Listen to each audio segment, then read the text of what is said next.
Hello and welcome to the Buck Stops here. I'm Catherine Murray. Well, we should be happy to say that we are seeing an economic recovery take hold and markets are setting new record highs. Key, of course, will be, do we have the right Canadian government policies in place for continued growth and also not at the expense of future generations with the mounting debt that the federal government has been taking on? Who better to get perspective on the current state of affairs and what policies and strategies need to be implemented but Brad Wall, former Premier of Saskatchewan and now Special Advisor at Osler and on the board of NextGen as well as Whitecap Resources. Brad, so great to see you and catch up with you. And I cannot believe, as we were talking, that it's been 2018 since you were in politics. I'm happy for you in the private sector, but do miss hearing your leadership views, that is for sure. That's kind of you, Catherine. Great to see you, and thanks for having me on. Thank you. Well, I do want to get your take in terms of, it does feel like so long ago that we had a Canadian election, and I don't want to be backward looking here, but I certainly did want to get your views of, perhaps the election outcome and really where Canada stands right now from a federal government perspective and the policies put in place and how that's helping or hurting us. I'm not sure. Catherine, in respect of this last election, and I would say the same about the one that preceded it, I think what was missing, desperately missing from the campaign and since, is a national focus on the economy. I always share with folks when I have a chance to talk a little politics in my post-political activities. I always share with folks my opinion, and it's just that, and it's worth what you pay for it, I guess, is that we should be demanding of our provincial, frankly, our local, provincial, and federal politicians, whether they're on the government side or the opposition side, that their number one priority should be the economy, should be economic policy. And here's why I would say that. There's many other issues that are of importance to the country, to Canadians, but almost all of them depend on a strong economy and on a broad-based, hopefully competitive, but a broad-based tax base that provides the public dollars to support things like the quality of life programs and initiatives that we want. The other issues that people would say, would separate them and say, those are the non-economic issues that are very important. You can't separate them, Catherine. One funds the other. One gives us, first of all, as individuals in the country, gives us the chance to achieve what we want in terms of quality of life. But then as a government, as a provincial and federal government, you need those resources to be able to do things for folks who need the help. You need that for education, for healthcare, for accessible post-secondary education. It all depends on the tax base. And all of that to say, I just think what has been missing from government in general, from the federal government in general, is a focus on the economy.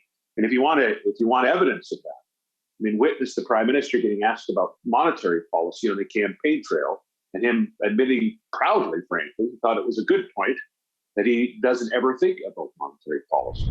That's thinking about how we can, as a country, promote the natural resources we have, where we do have a track record of their extraction and development in as sustainable ways you'll find anywhere in the world, a world where the demand for those resources are high. Let's fill that demand. If we don't, other countries that aren't as careful or as responsible when it comes to sustainable development will fill that gap, and we'll have missed out on the opportunity. Absolutely. And, with respect to not being interested in monetary policy, according to Trudeau, that was his comment, everybody at home needs to know that means he doesn't really care about the interest rate environment and what you might pay for your mortgage. But I interviewed Frank McKenna. He's one of my first shows, if not the first show. And he said, this was prior to the election, he said, voters won't care. How do they not care?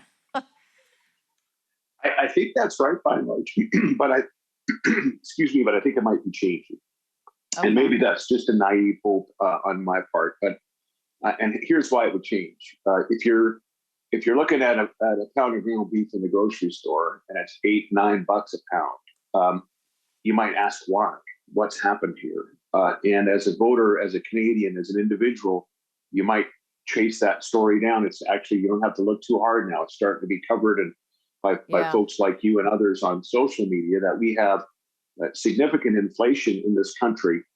We have people who are leaders in capital markets saying, look, the policies of governments like our federal government and like some provincial governments in the country that have really restricted that have restricted through policies the capital flowing into oil and gas development, flowing into the foundational industries. Those are now having an impact, Yeah. and it's called inflation.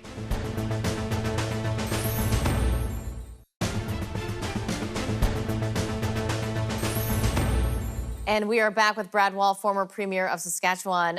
Brad, I want to pick it up on a really important point in conversation that we were having in the previous segment, which is, prior to the election, voters really didn't care too much about the economy. You think that's kind of changing because they're actually now starting to see the impact after all these years of kind of vilifying some of the key industries that fund what we need and what we want, and whether or not they're seeing that or the inflation effects by not funding our economy. It's happening, and they're seeing it at the grocery store. This is key and critical to your view, correct? I think that is what's happening right now. And maybe it's a naive hope that I have, but I think as Canadians come face to face with the impact of the policies, things like a carbon tax, rebate schemes notwithstanding, things like policies that restrict pipeline development and resource development that has sort of the underpinning to the inflation. The impact of that will be felt by all of us in the grocery stores, in our heating bills, for small businesses and the cost of them to do business, transportation costs, which affect everything. And and then of course you have potentially attendant interest rate increases as central banks around the world want to tamper down this inflationary trend. And then that's going to really impact a lot of Canadians, a lot of people in Western economies in the world who are arguably have been borrowing a little bit here in the last decade. So these policies seem to be impact-free for a very long time. And that's changing. And I hope that Canadians will then dig in a little bit and say, well, why are we doing these things exactly? And maybe change will come from that. Yeah, I mean, the way you've just described it, it sets up for a concerning scenario or situation. If in fact you've got to play catch up in terms of raising the interest rates. And I think a lot of people have been okay to a degree until probably even the last inflation reading in the United States. It was very hot today, coming in, Yes. I think, 6.2% year over year annualized versus 5.9. This isn't going away anytime soon. I think people have felt kind of maybe richer than they were because of their housing price that has gone up so dramatically. But that's not going to pay the bills here. And it's been years of really, turning away these old economies, which I know you also have views on in terms of these old world economies that you say are actually doing very well, despite that. Well, or that there's great potential within them. I like to call them maybe traditional economies because I think they're part of the new world too. Not to debate the point with you, Catherine, but I do think I think they're part of the new economy too. For example, a fast-growing tech part of the tech sector is the agriculture tech sector. Smart farming is part of that, but the tech sector in general is one where there's great potential and already a lot of existing great news stories. And of course, it's all driven by the more traditional part of that sector, which is agriculture. And I'm speaking to you now from Saskatchewan, which has about 44% of the arable acres in the country, and responsible for, pick a crop, about a third of the world exports of any given crop just from Saskatchewan, never mind Alberta and Manitoba. And you can see how Canada is and should continue to aspire to be a world leader in terms of meeting increased food demand through to 2050, according to the UN. But back to the point of those traditional sectors, whether it's modern agriculture, whether it's oil and gas, which is still going to be in demand through the 2050, demand's forecast to continue to increase. Why in the world would we as Canadians want a government that doesn't aspire to meet that demand, knowing that while it's imperfect, the Canadian oil and gas record in terms of cleaning up its industry and making it more sustainable stands with any other industry in the world. In fact, I think it's better. The record's better than what you'd find in our competitor countries. So if you're serious about the environment, about climate change, Mr. Trudeau, I would say you ought to be promoting Canadian oil and gas as a source for some of this transition energy until we get to a cleaner alternative. But we have the opposite approach. He appoints a minister of the environment who flat out doesn't like oil and gas, wants it to go away, is barely comfortable with uranium, which, by the way, is part of an important part of the Canadian mining sector. And the mining sector is another one of those traditional sectors that can help us come out of the pandemic with strength in terms of economic development. I Hmm. just don't think we have a provincial government, and in some cases, or sorry, a federal government, and in some cases, a provincial governments who are comfortable at all with any of those industries, and therefore are overlooking the great opportunities they provide, and frankly, hurting their own desires to have Canada lead on environmental matters. Right. And really kind of passing these important industry files to, in some cases, dissident nations. From a social perspective, I don't know why there's not more discussion about that as well. We're going to take a quick break, Brad. We'll be right back.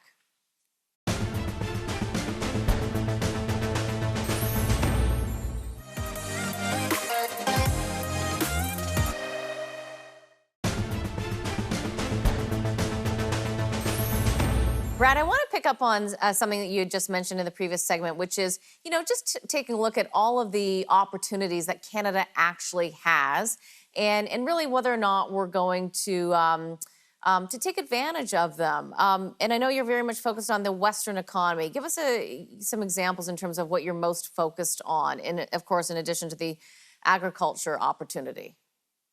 Sure. Well, we touched on some of them in terms of ag tech, agricultural tech opportunities, but the tech sector in general for the country, and in particular in Western Canada, Saskatchewan's showing real momentum in terms of that sector. So is the province of Alberta. I'd say the country as a whole has great opportunity there.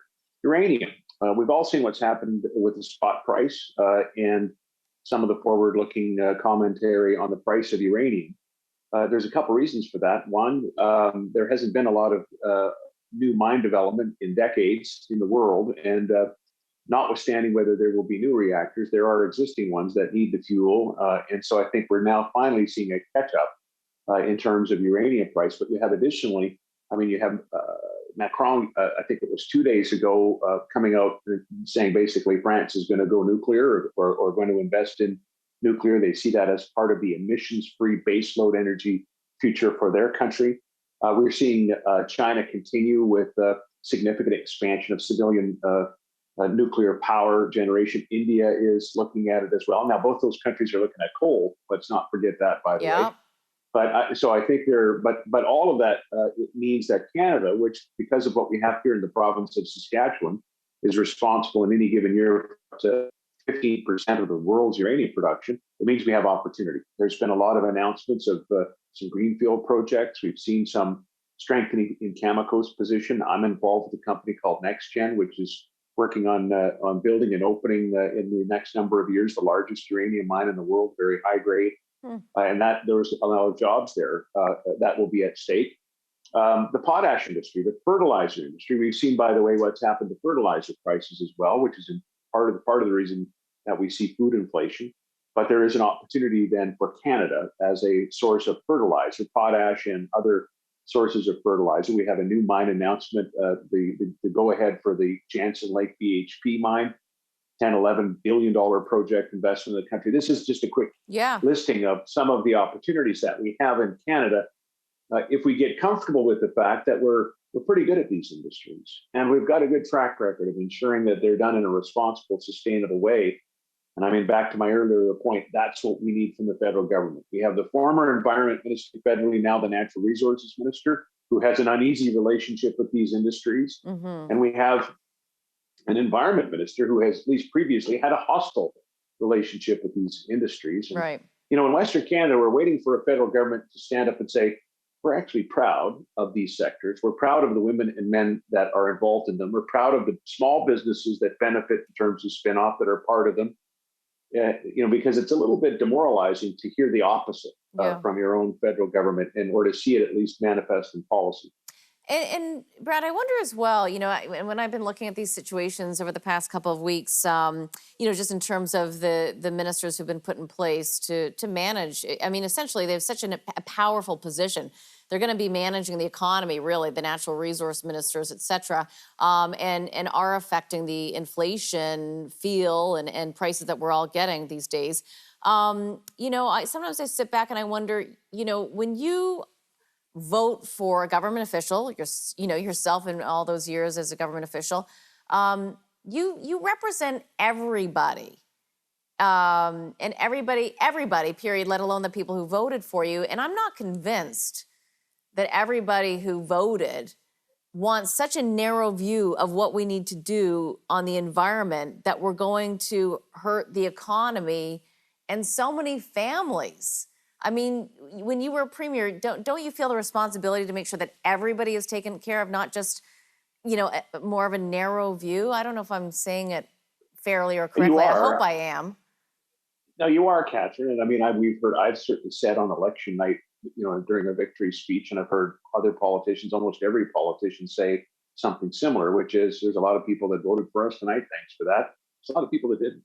And we work for everybody now that we've formed the government. And so I do think there's that sense. It's interesting when you break down the last two federal elections, though, people will point to the relatively small percentage of votes that the Liberals got, and yet here they are in government.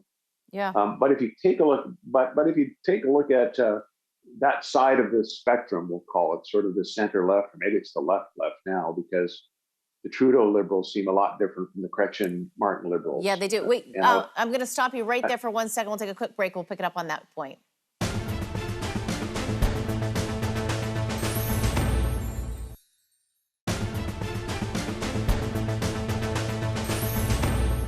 All right, Brad, I want to pick it up on what we were just discussing, which is, when you're hired as an elective official, your goal and your mandate should be to work for everybody, not just the people who voted for you, and certainly not your own, your own views. It's astonishing to me. But anyway, you were kind of indicating or saying that the Trudeau Liberals are very different from past Liberals. Can you describe that a little bit further? Sure. Well, that's my opinion, and I think I'd be willing to defend that opinion, based on the evidence. And the evidence is the policies of the Trudeau government versus the policies that we saw from the Martin Chrétien government, where fiscal responsibility was a priority, where the economy was a top priority. The Martin Chrétien version of the Liberal Party was not embarrassed or ashamed of Canadian oil and gas, or the extractive industries, or modern agriculture, and they were promoting it in the Team Canada missions to China, those sorts of things. You don't see that from this version of the Liberal Party, and that's what I was going to say, Catherine. That people look at the last two elections, say, well, 30-some% of the vote's not very much for a government to be elected. But in terms of the policies that the current version of the Liberal Party espouses and enacts, they could make the case that, well, when you add up the BQ, the Bloc, and the NDP, who think the same way, we have a situation where I think the majority of Canadians voted for these policies, either directly or indirectly. So the kinds of policies that we've been talking about that are not necessarily comfortable with all these economic sectors that we prize in the West and much of the country, or that are more focused on other non-economic issues. So.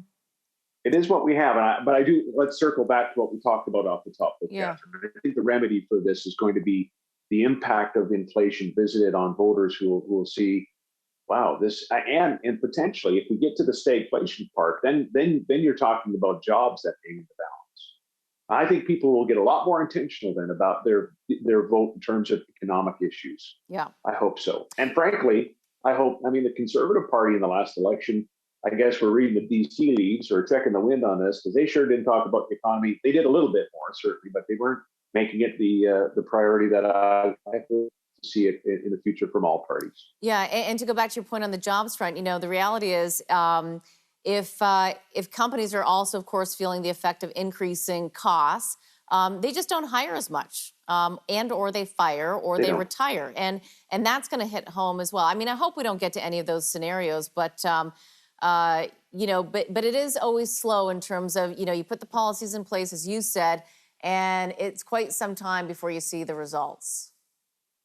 Agreed. And, there's policies that most Canadians wouldn't be aware of that would sound good on the surface or on the face of things. The Canadians might say to me, well, come on, Paul. I mean, the federal government has said they're all about carbon capture and sequestration. They got all these different funding envelopes. But if you get into the details, you'll find out that none of the federal government funding is eligible if the project involves enhanced oil recovery. And that's the best use for CO2 commercial use that we have right now. It's a solvent. It greatly enhances oil recovery. Then it's stored efficaciously. So you get the storage part, the sequestration part. But again, because of the ideology on oil and gas, the feds have said every CCUS but that. That's the kind of policy I'm talking about. It's neither realistic nor is it very good. And Brett, we've only got about 30 seconds left. So just given everything that we've said, kind of to wrap it up, and given where you sit and everything that you have access to in terms of the economy, people you know, I talk to CEOs and friends, people who own businesses. They're very concerned about the outlook. I'm an optimist, but what's your outlook? I got like 10 seconds. Well, I'm an optimist too for the reasons we've mentioned, because I think Canadians who are going to see the impact of all of this are going to demand something else. And we have literally what the world wants. If we're entering this commodity super cycle, like most of the analysts say we are, why, that's just our game in Canada. We can meet that demand and do it in a way that's responsible. Okay. That's where Canada can fit into the picture. Thank you so much, Brad. Great to see you. We'll see you soon. Great to see you, Catherine. Thanks. Well, as Brad Wall and I were just discussing, we are certainly both optimists. There's so much that Canada can take advantage of in terms of our natural resources and the people that operate the economy here. And hopefully we all get on the same page in terms of understanding the opportunities that we have and the ability to fund all the social programs we need going forward. That does it for me. Thanks so much for watching. We'll see you next time on The Buck Stops Here.